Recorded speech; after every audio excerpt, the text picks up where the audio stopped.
Bom, pessoal, aqui eu vou falar sobre outros elementos importantes da elipse, né? Por que eu falei outros? Porque alguns eu já listei. Te lembro, né?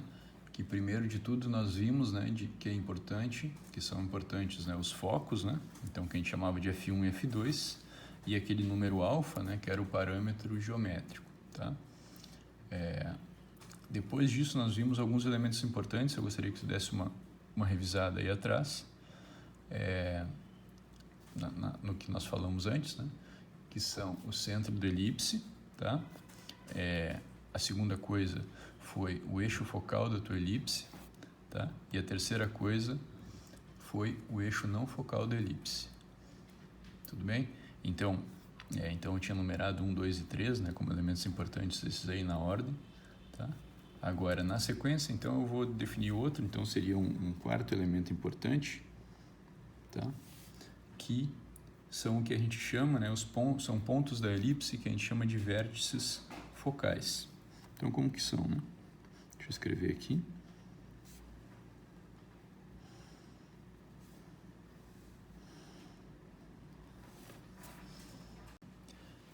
Tá, pessoal, aqui eu já escrevi, né? O que são os vértices focais? São os pontos da elipse obtidos intersectando a elipse com o seu eixo focal, tá? Fica fácil dizer quem são esses pontos quando a nossa elipse tem uma equação do tipo reduzido ao canônico, tá? Então, como que a gente faz? A gente pega, tá? Então, a gente tem que fazer uma interseção, né? Intersectar a elipse com o seu eixo focal, tá? Lembra que isso aqui é a curva que tem uma equação, tá? Então, tá aí, né?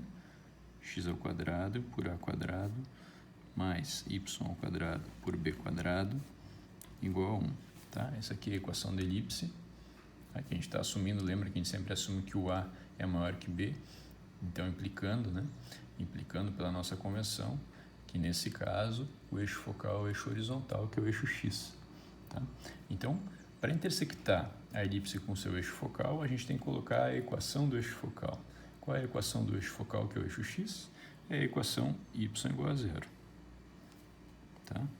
Não x igual a zero, tá, pessoal? Muita gente se confunde. X igual a zero é o eixo vertical. Tá? Então, a gente teria que resolver esse sistema. Como que a gente resolve esse sistema? A gente substitui y igual a zero, que é mais fácil, a gente substitui na equação de cima. O que a gente vai ganhar, né? Substituindo aqui, né? Vai ficar x ao quadrado por a quadrado mais zero igual a 1. Ou seja, x ao quadrado por a quadrado igual a 1. Ou seja, x, né, vai ser ou mais ou menos aquele azinho, tá certo? E dado, então a gente obteve agora os valores de x, sendo que os valores de y, o valor de y a gente já sabia, né? Então, olha só, então a gente acabou de ver que os vértices focais, que é esses aos quais se refere esse título aqui, tá? A gente vai dar nomes para eles, né? Um vai ser o menos Azinho 0 e o outro o A2, né? Essa ordem aqui tanto faz, tá, pessoal? A1 e A2, eu quis só numerar aqui, mas tanto faz. E mais Azinho 0, correspondente às duas soluções em x e aquela solução em y, tá bom? Próxima coisa que a gente vai falar, então, vão ser dos vértices não focais. Tá, pessoal, aqui eu já escrevi o que são os vértices não focais, que são outros pontos importantes da elipse, né? Tá? São pontos obtidos intersectando a elipse com o seu eixo não focal, né? Por isso não focal aqui. Vértices não focais com eixo não focal, vértices focais com eixo focal. Tá? Então aqui a gente está interessado no eixo não focal. Novamente, tá? Fica fácil de determinar esses vértices quando a gente tem a equação reduzida da nossa elipse, tá? Então, novamente, o A está sendo maior do que o B aqui nesse caso, tá? E a gente tem que intersectar agora com o eixo não focal. Te lembro que o eixo não focal ele passa no centro da nossa elipse, que no caso aqui é a origem, tá? E é perpendicular ao eixo focal. Tá? Então, o eixo não focal nesse caso vai ter que ser o eixo y, que agora tem a equação x igual a zero. E não y igual a zero, como eu já falei que as pessoas se confundem normalmente. Tá? Então, como a gente resolve? mesma coisa, vai substituir esse x igual a zero aqui, tá? E vou deixar, então, como exercício, né? Tu verificar que tu vai ganhar os dois pontos, né? B1, tá? Substitui aqui e resolve, encontra os valores de y, tá, pessoal? Então, vai ficar, ó, agora, x igual a zero e a solução vai ser, uma vai ser menos bzinho e a outra vai ser zero e mais bzinho. Tá? Esses aqui são os dois vértices não focais da nossa elipse, que tem essa equação aqui. Bom, pessoal, aqui eu vou falar sobre a coroa fundamental de uma elipse, né? Tá certo? Então, lembro que a elipse tem essa equação aqui, isso é a equação reduzida, tá certo? E, então, vocês já devem ter observado, né, que, por exemplo, se o A e o B fossem iguais, né, não é o caso, porque a gente está no caso de uma elipse, tá?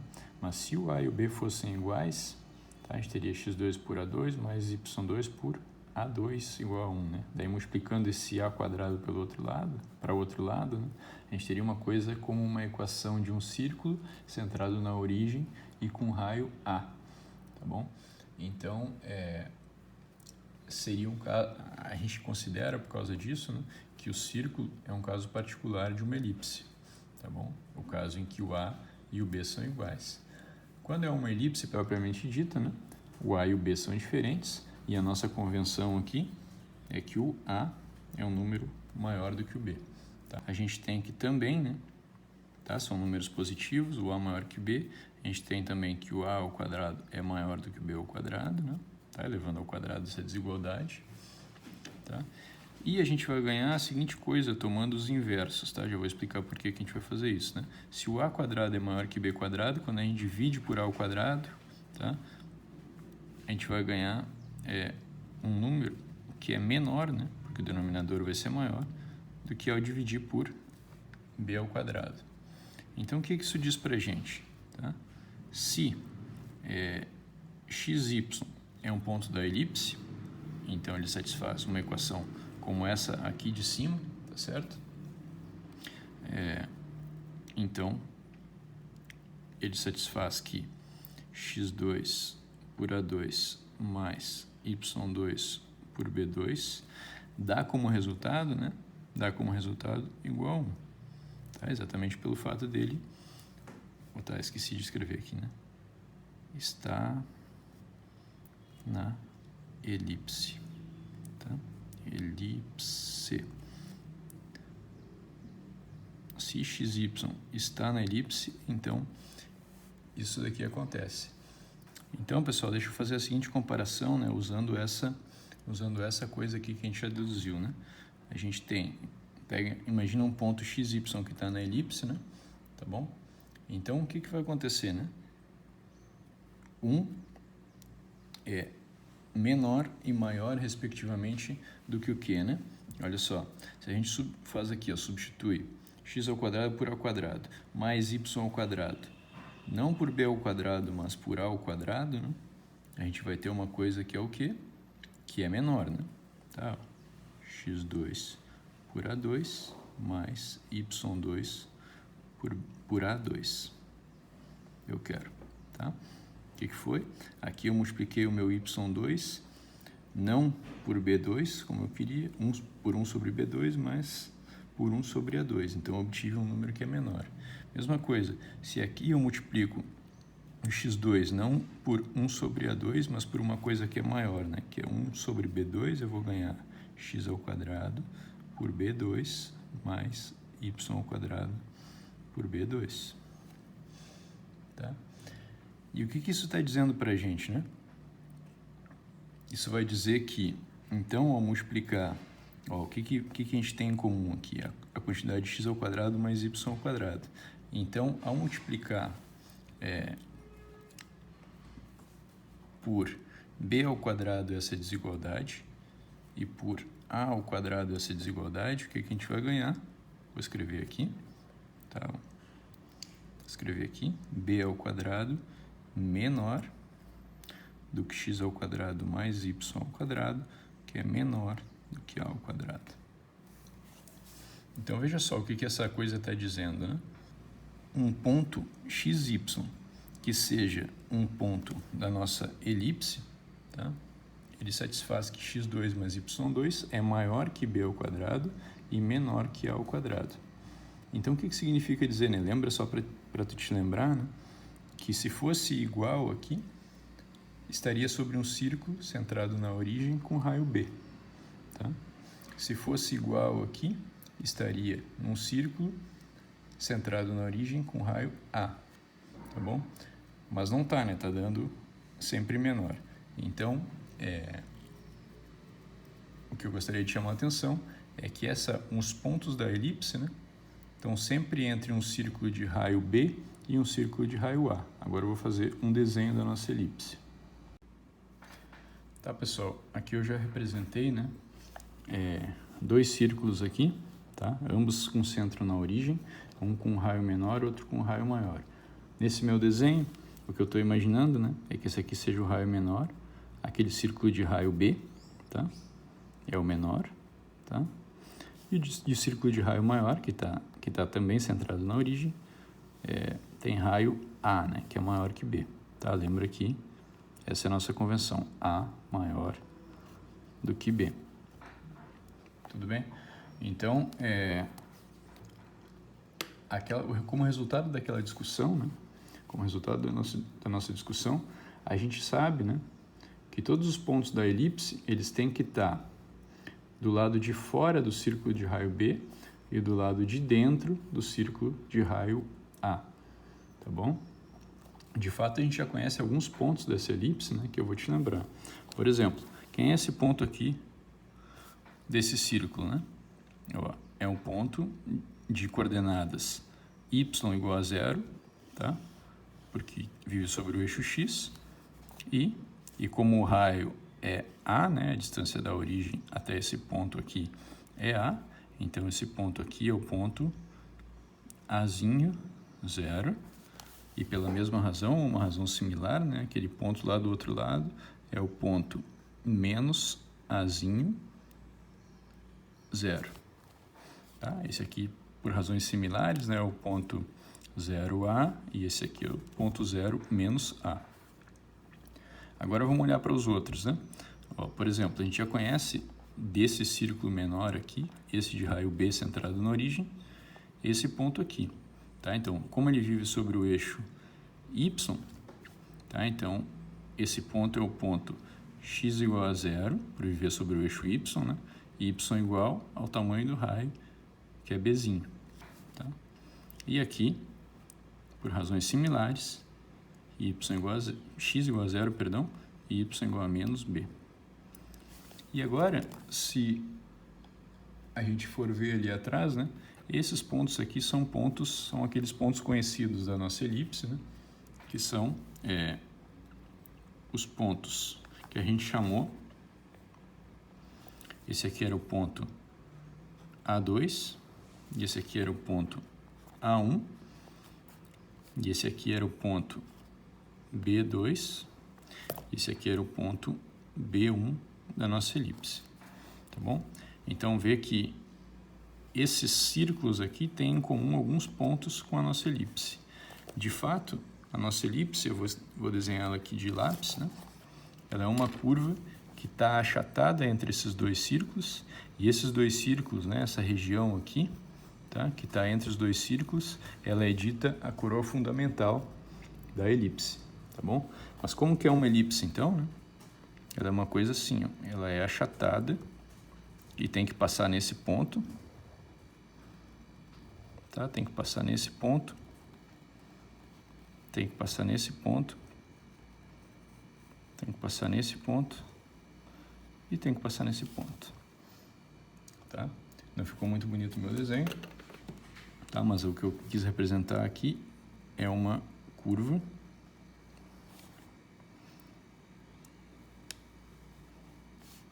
que está situada entre esses dois círculos que formam a coroa fundamental e tangenciam esses círculos, né, nesses pontos que são os vértices focais e não focais. Tudo bom? Tudo bem? Da nossa elipse. por causa desse tipo de comportamento, né, com relação à coroa fundamental, tem gente que fala, né, a gente pode fazer essa analogia, tá, de que é como se fosse um círculo, né, com 2 raios, né, tá, é como se fosse um raio menor, né, que é esse daqui, e um raio maior, que está marcado aqui na direção do eixo focal. Pessoal, a excentricidade da elipse, tá, é o número E, que é calculado do seguinte jeito. Tá? A gente pega aquela constante C e divide pela constante A. Tá? É a mesma coisa aqui também, né? Calcular a distância entre os focos, tá? E dividir pelo 2A, né? Tá? Que é o meu parâmetro geométrico da minha elipse. Tá bem? Então, eu vou te lembrar da seguinte coisa, né? Tá? Então, como a gente tem essa sequência de desigualdades aqui, tá? Lembra? Isso aqui é metade do parâmetro geométrico, isso aqui é metade da distância entre os focos, né? Então, o C sobre A, né? Olha só, a partir dessa desigualdade aqui, a gente divide toda essa desigualdade por A, que é um número positivo, a desigualdade se mantém, e o que a gente ganha, né? A partir dessa desigualdade, a gente ganha que 0 é menor do que... Eu vou dividindo tudo por A, tá? Então, eu vou ganhar menor do que C sobre A, que é o E, menor do que A sobre A, que é 1. Então, a excentricidade de uma elipse sempre é um número que é menor do que 1. Tá? Isso é importante. E vamos tentar dar uma interpretação, eu vou te mostrar agora como a gente dá uma interpretação para essa constante E aqui. Bom, a excentricidade mede, né, o quanto a nossa elipse é achatada, né? Porque uma elipse ela pode se parecer muito com um círculo, né? Tá? Ou ela pode ser muito achatada, muito alongada. Tá? Então deixa eu tentar explicar isso, né? A razão dessa frase, né, é porque A quadrado é sempre igual a B quadrado mais C quadrado, tá? Em uma elipse. Então, se a gente quer entender o que a excentricidade representa, lembra que a excentricidade é calculada como sendo C dividido por A, né? Então, a gente pode dividir toda essa equação por A ao quadrado. Se a gente divide toda a equação por A ao quadrado, a gente vai obter o quê, né? 1 desse lado igual, B sobre A ao quadrado, mais, o que vai acontecer exatamente, né? C sobre A ao quadrado vai aparecer aqui, que é exatamente o valor da excentricidade ao quadrado. Tá bem? Ora, então, se acontecer, né? Lembra que a nossa excentricidade sempre é um número entre 0 e 1, tá bom? Então, se acontecer, né, que a nossa excentricidade for aproximadamente 0, então, a partir dessa igualdade, né, o que a gente vê, né? Se ela é perto de 0, tipo 0,00001, né? Quando a gente levar ao quadrado, ela vai ser um número menor ainda, muito mais perto de 0, tá? Isso vai dizer, né, a partir dessa igualdade aqui, tá, que 1 é aproximadamente B sobre A elevado ao quadrado, ou seja, que B ao quadrado é aproximadamente A ao quadrado, ou seja, que B é aproximadamente o A. Tá? Então, quer dizer, quando nós formos desenhar a nossa coroa fundamental da nossa elipse, né? Tá? Quando nós formos desenhar a coroa fundamental, vai ser uma coisa meio que assim, né? Então, digamos, aqui o círculo menor, né? Que é aquele de raio B, e o de raio A é maior, mas não é muito maior, né? Então, ela vai ser uma coisa, digamos assim, né? Aquele círculo maior, né? E lembra, a elipse ela vai ter que dar um jeito, né, de ficar entre esses dois círculos aqui. Mas como não tem muito espaço entre os dois círculos, ela vai ter que, em algum sentido, ela ser muito perto de um círculo. Essa aqui é a ideia. Tá? No caso contrário, né? Lembra, né? Se a excentricidade é muito perto de 1, né? A excentricidade é muito perto de 1, então, novamente olhando para essa equação aqui em cima, né? Essa igualdade aqui em cima, a gente olha, né? Se a excentricidade é muito perto de 1, a excentricidade ao quadrado também é muito perto de 1. Tá? Então, o que significa? Né? Já tem 1 aqui, já tem 1 aqui, né? Então, é porque esse número aqui, b sobre a, é muito perto de 0. 0 é muito perto de b sobre a. Então, quando que a divisão de dois números, né, é muito perto de 0? Bom, quando o número de baixo, né, o denominador, ele é muito maior, né, comparativamente com o número de cima, do que o número de cima, tá bom? Então, isso quer dizer que, na verdade, né, esse número A aqui, eu vou escrever assim, né, do jeito um pouco impreciso, né? Isso aqui é um símbolo que significa que A é muito maior, né, do que B. Tá? Então, quer dizer, se nós fôssemos desenhar a curva fundamental da nossa elipse, nesse caso aqui, com a excentricidade pertinho de 1, então veja só, né, vou desenhar a curva fundamental. Então, a gente poderia pensar uma situação assim, né, um círculo de raio B muito pequeno, tá? E um círculo de raio A, digamos que muito maior, né? Muito maior. Então, veja só o que tem que acontecer, né? A nossa elipse tem que dar um jeito, né, de ficar entre essas duas e ainda tangenciando aqui e tangenciando ali, né? Então, veja só como ela vai ter que ser uma coisa muito achatada, né? Essa é a ideia, tá? Então, ela é muito longe de um círculo, né? Ela é nesse sentido, né? Ou seja, voltando para a definição para a palavra essa daqui, né? Ela é muito excêntrica, né? Muito diferente de um círculo, que é uma coisa, digamos, sem excentricidade, tá bom?